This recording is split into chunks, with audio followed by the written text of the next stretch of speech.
Today we're going to do a little work on this machine and the Bobcat. So this one here, first of all, this filter bracket is leaking horribly. This T fits into here, and on the new one that I got is threaded, but on this one it's pressed in, and there's like these two fiber washers. Well, they disintegrate. I couldn't find new ones to fix it, so to get it home, I basically just threw these zip ties on there, and never went back to it. So it's leaking like crazy. So I'm gonna get this cleaned up in here, and I got a new bracket. We'll put that on, and then we'll get some other things to deal with. This dipstick, this rubber is like turned to plastic. It's hard as a rock. This engine's got a little bit of blow by because if you watch the first video that I had of this thing, it was used for who knows how long with no air filter in it at all. So it scored the cylinders. I honed them out the best I could with a little bingo ball honer, but it did what it could do, and it is what it is. So it works just fine. Everything works on it great. But I just got some little stupid stuff to figure out. That's got to get figured out. What else is going on in here? Oh, the reservoir bottle for the antifreeze. That top is dry rotted and worn out. I got to get a new bottle. And then I'm gonna tip up the cab and clean out under there. And I have a new starter on its way. I ordered one. It said it's delivered. It said it was delivered to my mailbox, which is no way. And because it wouldn't fit, and so I don't know what's going on with that, but they haven't sent me one, so I gotta get another one, and then we'll just clean this one up and get it ready, because I want to get some paint on this thing before winter. So as you saw the last video, I got the tracks on there. They're working fantastic. I just did a job with it, had no issues, so that's good. So let's go get the pressure washer, get this thing cleaned up. Here is the old one cleaned up, and here is the new one. Looks identical to me. This is a little bit different, whatever, but it's got the straight one coming out of this side, the angle one coming there, and then this top T is threaded. Bolt holes line up in the back, so this is it. So let's go get some tools and some Teflon tape and get this put back on. It's pretty uneventful. Other than this hose here, I feel like it's a little bit too short. I probably had it cut off a few times. But they're all on there. All these clamps are secure. You can see the hoses are dry rotted and stuff, so they're on their way out, and I got to replace them. But I just want to see if it leaks anymore, because this one over here, this is what I was talking about. It had two of these O-rings in it. This one was broken. The other one just came out like little tiny pieces. But this is what I'm talking about. This was just, it's pressed in, and it had some like fiber washers on it. Of something in there, but anyways, it was just pressed in there, and it was leaking like crazy. So hopefully this one won't leak. So let's fire it up and see what it does.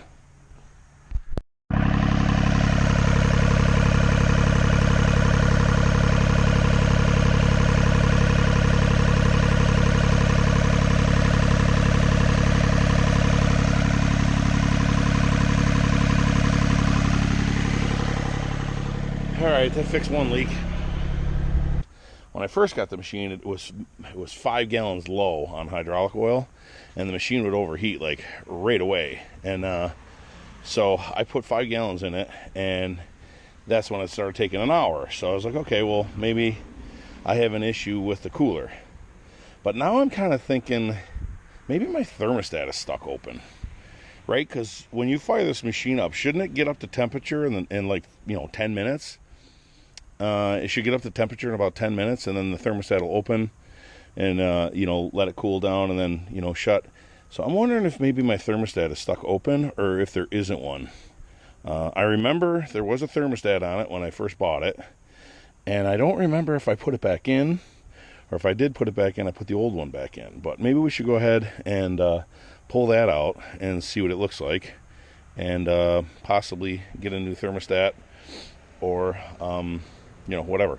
We'll see. My next guess is the heat exchanger for the hydraulic fluid, which is behind this screen here. This is for your AC. This is your AC condenser. Is it called condenser? I think so. This is for the hydraulic, and then this is the radiator for the engine. And yeah, the fan is going the correct way. But like I said, it takes forever to heat up, and then when it does, it just keeps creeping until I let loose the hydraulics. So if anybody's ever had that issue with their machine, you know, kind of let me know and see what's going on. And as far as the bottle being low, the radiator's full, but when it gets hot and this fills up, obviously it leaks out the side here, and that's why I'm low on this. But this is literally 30 hours on the machine, so it's not horrible for that amount of leaking. So I'll fill that back up and get another one of these caps.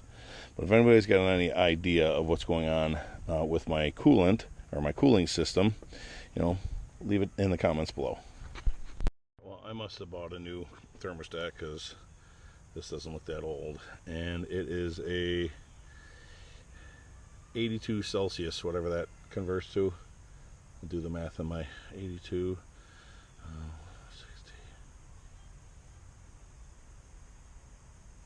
175? I don't know. I'm gonna throw this in some boiling water and see if it operates. And if it does, you know, because this spring here, once it heats up, shrinks down and then opens that. And then if it does, then we know that it's not the thermostat. Well, actually, I could tell it's not the thermostat right now because it's closed. If it were closed, I'd overheat like immediately. If it's not open, that means it's probably working. So that's not it. So we got to figure out what else is going on with this cooling system. Also, I took apart I dropped the hydraulic fluid out of the tank and pulled the bottom of the tank off and got the sock out and cleaned it, and it was actually perfect. There's nothing in it, and there's nothing in the tank.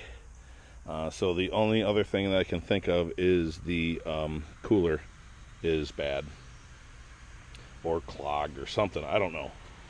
I wouldn't think it would be clogged because of the condition that the tank was in, spotless in there, so I wouldn't think that the cooler would be clogged.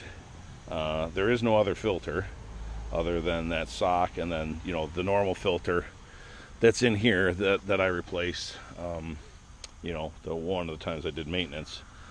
So I don't know. I don't know what it is. And like I said, I don't think it's the cooling system as far as antifreeze is concerned, because the machine will sit there and idle at high idle. I mean, I can put it up high idle all day long and just, or, you know, full RPMs all day long, and it won't overheat. It'll just stay in the green. But as soon as you start using the hydraulics and you get the fluid rolling through there is when it starts to get warm. And if it's raining out, all these hoses, all these pipes, they'll steam when the rain hits it. So, you know, they're smoking hot. This tank is wicked hot when you touch it. So I'm leaning towards an issue with that cooler, but I don't know. So again, if anybody has an idea, I've had this issue, you know, just leave it in the comments and let me see what you think.